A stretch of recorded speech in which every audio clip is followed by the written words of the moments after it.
Last week, the Biden administration released proposed federal regulations to override state laws that are there to protect school-age female athletes from having biological men on their sports teams and in their locker rooms. The proposed rule bars any federally funded educational institution from enforcing a categorical ban on males who identify themselves as females from taking part in girls' sports. Well, the Biden administration claims the rule provides schools with flexibility to examine these rulings on a case-by-case basis. But in reality, this is nothing but a fig leaf, if you will, designed to implement the administration's transgender agenda while somehow trying to maintain some degree of plausible deniability. Well, joining me now to explain this is Senior Fellow for Education Studies here at the Family Research Council, Meg Kilgannon. She also served in the Education Department under the Trump administration. Meg, welcome to the program. Appreciate you joining us this evening. Great to see you, Jody.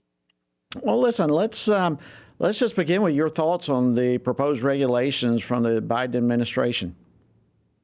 Well, I have to start by just noting the timing of the release of this regulation. They announced the first round of the assault on women's sports and just general biological reality on the anniversary of Title IX last year. But then the Biden administration at the Department of Education is issuing a lot of regulations, and very notably on Ash Wednesday, the first day of Lent for Christians, they released an announcement that they were going to rescind part of the free inquiry rule that protected religious organizations and students on college campuses. So now, on Holy Thursday of last week, they announced their rule to allow transgender, quote unquote, transgender students access to sports teams. So it's pretty clear that this administration, while it's being run allegedly by the devout Catholic President Joe Biden, isn't really concerned about offending certainly Christians and people of faith with their pronouncements. But the Title IX rule that they announced on Thursday last week, essentially, they're trying to have it both ways. And they're seeing some pushback from even transgender activist groups, as well as people like me who played sports because of Title IX and would really like for those protections for women and girls to continue. Okay, well, let's get this down to the kind of the bottom line of where we all live. All right, so let's say you live in a red state. We have laws that are protecting girls' sports. Mm-hmm. What does this mean for your daughter's team in that state? Well, what this means is if in your red state, there's a student in your school who identifies as transgender, and that child is a boy who's born in a male body and who now believes that he is not male, but wants to, play girls softball, for example, it will be assumed that he has the right to play on the team, and the girls will have to demonstrate that it harms them to have a male-bodied person playing on their team. So this overrides state law. So basically, all the state legislatures that have been fighting to protect girls and girls' sports and all this type of stuff tossed out the window. Well, if you want to receive federal funds, right? And many, many schools do receive federal funds, and especially schools in Title I districts where the majority of their funding is federal funding, they're going to feel a tremendous amount of pressure to bow to these rules. So it definitely hurts the poorest among us. If you're in Fairfax County, where I live, for example, a very small percentage of our money is federal money. We are funded by mostly property taxes.